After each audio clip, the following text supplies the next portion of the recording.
সবের কারণে আমরা ইংরেজ ভারত ছাড়ো আন্দোলন করেছিলাম।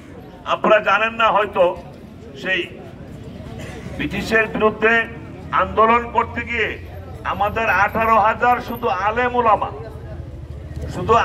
ওলামা 18,000 আলেমদেরকে ফাঁসি দিয়েছিল ব্রিটিশ সরকার। সারা বিশ্বে যখনই বৈষম্য হয়েছে, সেখানে আন্দোলন হয়েছে, সেখানে সংগ্রাম হয়েছে। এবং 1997 সালে 2 ডিসেম্বর তৎকালীন সরকার পার্বত্য চট্টগ্রামে স্থায়ী শান্তি প্রতিষ্ঠার লক্ষ্যে যে চুক্তিটি করেছিলেন, সেই চুক্তিটাও হয়েছিল একটা বিশাল বৈষম্যের মধ্য দিয়ে। বিশাল বৈষম্য। আমেরিকার প্রেসিডেন্ট জিমি কার্টার, তার একটা বিখ্যাত বক্তব্য আছে, যে কোনো চুক্তি 2 পক্ষ লাভবান হতে হয়। পার্বত্য চট্টগ্রাম চুক্তির মাধ্যমে তৎকালীন সরকার একটা পক্ষকে অধিক বেশি লাভবান করে দিয়ে আরেকটা পক্ষকে ভুলণ্ঠিত করে দিয়েছে, যার কারণে এই চুক্তির মাধ্যমে কোনোদিন শান্তি প্রতিষ্ঠা হয় নাই। খুনিদেরকে উৎসাহিত করা হয়েছে, যারা খুনি তাদেরকে পুরস্কৃত করা হয়েছে বিচার না করে। 97 সালের 2 ডিসেম্বর শেখ হাসিনার সরকার চুক্তির মাধ্যমে 36,000 বাঙালির খুনি সন্তুলারমার গাড়িতে 30 লক্ষ শহীদের রক্তের বিনিময়ে, জীবনের বিনিময়ের লাল সবুজের পতাকা তুলে দিয়ে 30 লক্ষ শহীদের জীবনের সাথে বেইমানি করা হয়েছে।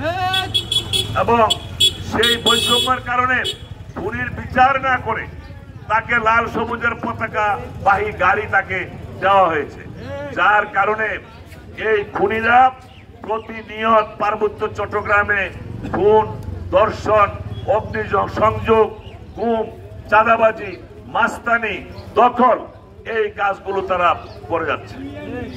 আপনারা জানেন না হয়তোবা, পার্বত্য চট্টগ্রামে দেশ রক্ষা বাহিনী, সেনাবাহিনী, আইন শৃঙ্খলা রক্ষাকারী বাহিনী, পুলিশ বাহিনী, সীমান্ত রক্ষাকারী বাহিনী, বিডিআর, এখন বিজেপি হয়েছে, তারপরে র্যাব, আমাদের প্রায় 400-র উপরে শুধু সেনা সদস্য এই পার্বত্য চট্টগ্রামে জীবন দিয়েছে, শহীদ হয়েছে।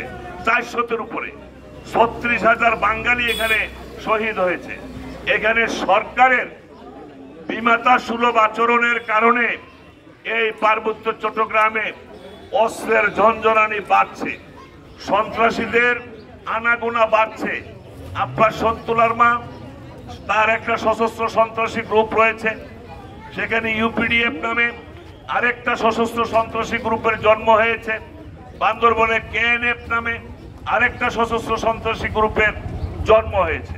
তার কারণ একটাই, তার কারণ হচ্ছে চুক্তির পরে যারা মানুষ খুন করে তাদের সাথে আলোচনা করে কখনো সমস্যা সমাধান হয় না। বিগত সরকারগুলো খুনি সন্তুলারমার সাথে এখনো আলোচনার মাধ্যমে সমস্যা সমাধান করতে চায়। গত 1 বছরে কেএনএফ আমার জেলা বান্দরবনে 5 জন সেনা সদস্যকে গুলি করে হত্যা করেছে, 1 জন পুলিশের অফিসারকে গুলি করে হত্যা করেছে শফিকুর রহমান। আপনার কেএনএফ এর সাথে আলোচনার কথা বলছে এখন সরকার, সন্তুলারমার সাথে আলোচনার কথা বলছে। একজন খুনির সাথে যারা খুনের শিকার, তারা কোনোদিন আলোচনা করে সমস্যা সমাধান করতে পারে না। একজন ধর্ষিতা নারীকে ধর্ষকের সাথে কোনোদিন এক রুমে ঘুম যাইতে দিতে পারে না।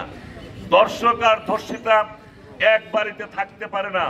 খুনি খুনের শিকার কখনো এক রাস্তায় চলতে পারে না।